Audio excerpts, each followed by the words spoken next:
friends, Chrissy Crash here. We are here today to talk about jammer anxiety. I think that being a jammer is probably one of the hardest things to do in roller derby. Because if you think about it, like any other position on the track, you know what I mean? Like you got buddies, you're doing other things, but it's like, as the jammer, like you're solo. It's almost like you're on your like own separate team. Sometimes I think it feels that way. I don't know. Do you guys feel that way? And there's a lot of pressure on you, and you can feel like, if you don't score points, that's on you. The whole game relies on you. It can be scary because people are trying to hit you. Like, think about it. You literally are like, I am choosing to play this sport where I'm going to put roller skates on and I'm going to say, please try to beat the shit out of me. Like, that's literally what you're saying when you're signing up to be a jammer. And that provides a lot of anxiety. And I think rightly so, right? It is kind of a scary thing. However, it doesn't have to be, you know, and it comes down to, there's that saying of like, feel the fear and do it anyways, or like courageous people, it's not that they're not afraid, it's just like they feel the fear and do it anyways. Um, But I think for jammers, that's great when you're on the line. But I think for jammers, it's also the time leading up to jamming. And you can drop a one in the chat if I'm on point with this. Of like, the time leading up to jamming is where I think a lot of the anxiety lies. The anxiety doesn't necessarily lie from the time that the whistle blows until the 2 minutes that you're actually on the track. I think a lot of times the jammer anxiety is the night before, the day before, when you're at practice and you're thinking about someone handing you the panty, right? Like a lot of it is this like lead up horrific anxiety, right? Now, there's a lot of ways that we can quell this anxiety. I am going to give you my top 7 ways that you can be a better jammer for your team, the way that you can enjoy roller derby more. Because I don't know if you know this or not, but we joined this sport to have fun. And when we put too much pressure on ourselves, it stops being fun. But there's plenty of athletes that lean into pressure and allow it to push them forward and have fun. I think when pressure becomes not fun, when anxiety becomes a negative thing, is when we get really, really attached to doing it right. Like, if you knew that everyone's going to love you whether you won or not, I think that we would have a lot less jammer anxiety, right? We're so attached to doing it right. Yes, Sam says, my most anxiety comes in the time up until the first whistle, right? Because we spend so much time thinking about it, which brings me to point number 1, thank you, which is practicing visualization. Look, the reality is, and you've heard me say this 100 times, and I say it inside of Crash Course and Transformation, is that you can use your imagination for good, or you could use your imagination for evil. And most of us, we use our imagination for evil. I say it all the time also, negative is normal and positive takes practice, right? So we are so used to practicing negative visualization, aka worrying. We sit here and we think about everything that could possibly go wrong, right? You imagine yourself, and drop a one in the chat if this is you imagine yourself failing over and over and over. So many times you see yourself going through it and failing, because otherwise you wouldn't be having anxiety about it. You would be having excitement about it, right? If you imagine yourself winning, what do you feel? You feel excited. If you knew that you were going to win, you would feel excited. Now, here's the interesting thing. The feelings, the physiological feelings inside your body that you feel when you're afraid, and the physiological feelings that you feel inside of your body when you're excited are the exact same. They're the exact same. Increased heart rate, shortened breath, that like fuzzy feeling that your body gets, mind racing. This is fear and this is excitement. So you have to choose which one you're going to have. And how do we do that? The story that we tell ourselves. So if you are practicing visualization leading up to a game, you want to practice visualizing successful jamming scenarios. Practice visualizing yourself busting through the pack. Alicia says it's hard not to look at some blockers and feel like you're going to get stuck. Well, you might. But again, you can use your visualization, you can use your imagination for good or for evil. What if you imagined yourself getting out?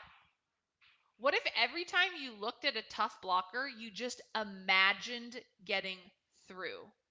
Right? At the end of the day, whatever happens is going to happen.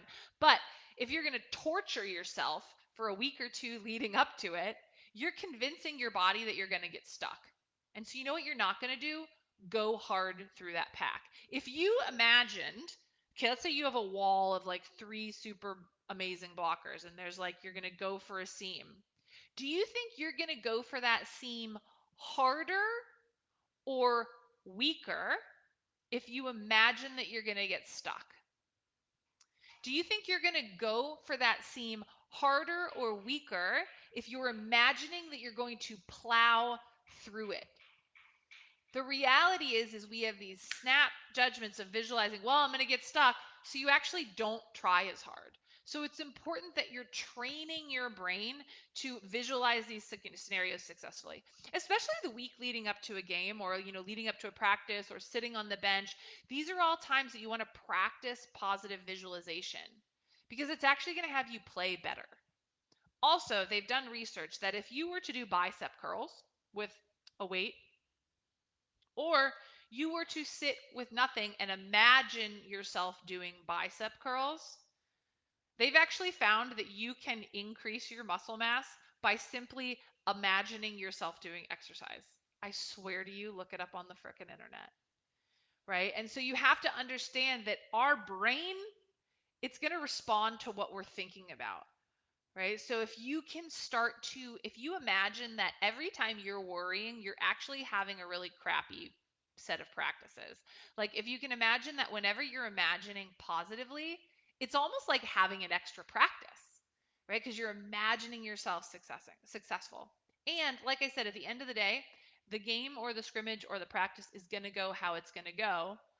But let's say for a whole week, all you did was imagine yourself failing, and then when the game came, you guys won. You tortured yourself for an entire week. You made your whole life miserable for a whole week. So consider that you just have built the muscle of negative visualization. And it's going to take you a little while to build the muscle of positive visualization. So, one thing that I suggest for my clients in Crash Course that struggle with this is to have some sort of a ritual around it. So, when you're putting your gear on at the beginning of practice, just use that little bit of time to start. During that time when you're putting your gear on, you're lacing up your skates, imagine all of the great things you're going to do at practice. Imagine all of the great things that you're going to do in that game. And you will be amazed at what you will find. Number one, you'll feel calmer coming onto the track. You'll feel better. And then you'll probably actually perform a lot better. So, part of jammer anxiety is taking responsibility for worrying and practicing and building the muscle of positive visualization. Well, what if it all goes wrong? Yeah, but what if it all goes right? Okay. Number two is breaking it down. So, break down each game into smaller pieces, right? Break down each game into, okay, the next jam and the next jam. So many times I think we focus on losing the game, that we don't just focus on how can I do my very best in this next jam? How can I focus on, okay, in this next jam, all I have to do is focus on getting through the pack. Like if we think too far ahead, that's where we think about, I'm going to let my whole team down. We're going to lose. They're going to think I'm a fraud. So really tackling smaller challenges can reduce your anxiety. So if you're spiraling while you're sitting on the sidelines, you're thinking about, oh my God, we're going to lose this game. Man, I'm playing so horribly. Calm yourself, right? Which means the number three, which is breathe and relax. And then break it down. Okay, what can I do just in this next jam? Which one of my teammates can I talk to? Which we'll also talk about. How can you just chunk it down and think about the next baby step that you need to make? Okay. Number three is breathe and relax. One thing that you can do, whether it's on the track, whether it's on the bench, or whether it's in the weeks leading up to the game, if you catch yourself spiraling, one of the best things that you can do to pull yourself out of that kind of anxiety is to get yourself out of your head and into your body. Out of your head, into your body. Okay. And the way that you can do that is a couple of things. One, you can practice looking around you and like literally like naming things around you, like focusing on this water bottle right here, or focusing on, for me, I like to do things like I think about how much I love my dog. So I imagine like my dog's on the beach. Like I'm pulling myself, that's not really pulling yourself out of your head, but it's pulling yourself out of the situation. But you can literally like look around and just focus on stuff. If you're like, oh my God, the game's coming, like hold on, take a deep breath, and just like pull yourself out of your head. Cabinets, stove, refrigerator, like bring yourself back to center. Okay. Because so many times we get so stuck in our heads. If you're sitting on the bench, start looking around at all your teammates' skates. Like something to just get you from rattling off conversations in your head to actually like bringing yourself back into the track. Okay, so breath and external focus. The fourth one is positive self talk, and this goes along with positive visualization. Look, if you suffer from jammer anxiety, you have a muscle that you've built called talking shit to yourself. And you don't have to keep it forever, but you have to acknowledge that it's not who you are, it's just how you've been to yourself for a while. And again, negative is normal, positive takes practice. So, re-establishing your relationship with yourself, it's going to take time. So, you can replace negative thoughts with positive thoughts, right? And this doesn't mean like you're sticking your head in a hole and being like, oh, nothing's happening, like blah, blah, blah. Like, it's not like toxic positivity, but it's just giving yourself a fucking break. And the way that I would say this is talk to yourself how you want your teammates to talk to you. Talk to yourself how you would talk to a teammate that was spiraling. What would you say to them? And those are the same things that you can say to yourself. Look, I'm going to do the best that I can. I am a lovable human, regardless of whether we win this game or not, right? I am strong. I can do this, right? You're allowed to have those conversations. So finding and noticing where is it that you typically give yourself the most shit, and just pause, thank that part of your brain for sharing, and give yourself a new thought. It just takes practice. You have to catch it, you have to kill it, and you have to replace it. Catch it, kill it, replace it over and over and over again. And eventually, you won't have to catch it and kill it as much because you have started to reprogram your brain. Okay. Fifth piece is finding supportive teammates. If you're someone that typically has anxiety during games or pre-game or at practices, find yourself accountability partner. Find yourself a buddy. Find yourself a teammate that's going to offer you encouragement and reassurance. Okay, this can be, maybe one of your jammer buddies where it's like, okay, you guys are each going to be like, you are strong and you are awesome and you're going to crush it. Or that's going to be like, hey, that's okay. You know what? You got stuck in the box for 2 jams. Don't worry about it. Next jam, next jam, next jam, new chance. Like, find your buddy and give yourself, like, what are the little trigger words you're going to say to each other to keep yourselves out of those spirals. If you already have your buddy, that's awesome. But finding that supportive teammate is super, super important. One of the things that I really love on teams is a lot of teams will really contain their jammers almost like as their own little team, and having their jammers really, really support each other. So try to create that kind of atmosphere within your team. Allow your jammers to be supportive of each other, because it's a very unique position on the track and it is special and it is stressful. And so it's very helpful if your jammers can kind of create their cohesive little mini team to support and encourage each other. Sixth piece is mental and physical preparation. Look, if there's something that you're stressed about, breaking through the pack, taking the lines. Hammer it, hammer it, hammer it, hammer it at practice. Because you will be less anxious if you've had more preparation.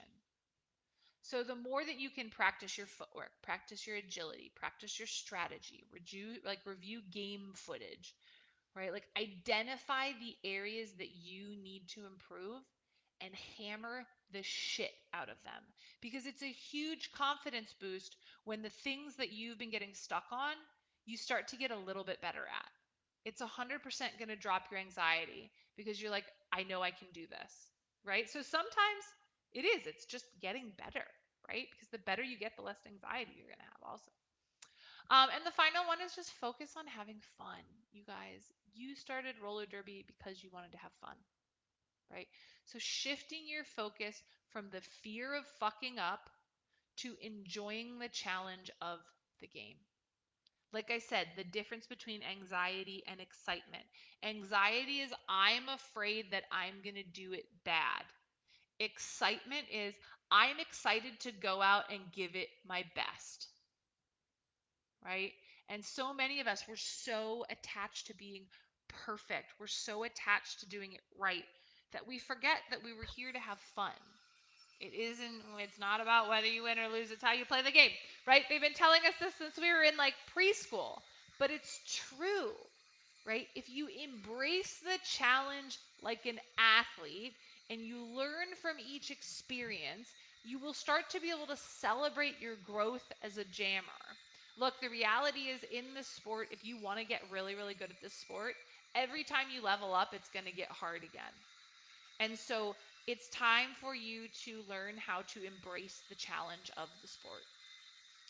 I think a lot of people come into roller derby and they never played a sport before. And it can be very jarring if you didn't grow up as an athlete. This concept of I'm going to do this thing and I'm going to learn how to do it and I'm probably going to fail a lot. And instead you had grown up like being taught like not to fail, right? That failure was bad. Now all of a sudden you're in this space where it's like we want you to fail forward, fail forward. That's how you get better. Lean into it. Challenging games are about having fun and getting better. So some of it is letting go of the ego of I really want to look good and I'm going to be shattered if I look bad, to I'm going to have fun with the challenge of this game. I'm going to play my fucking heart out and have a blast doing it. And at the end of the game, the score is what the score is, right? So hopefully this is helpful for you in quelling your jammer anxiety. Just remember that you have to practice positive visualization. Imagine yourself winning. Break it down jam to jam. Relax, breathe, pull yourself out of the spiral by bringing yourself back out into your external world. Practice your positive self-talk. How would you talk to a teammate? And that's how the kind of talk that you have with yourself. Find yourself a jammer accountability partner that's your buddy on the track. Do the work to get better at roller derby. And then just ultimately remember that you're here to have fun. So I love you guys. Thank you so much for joining me.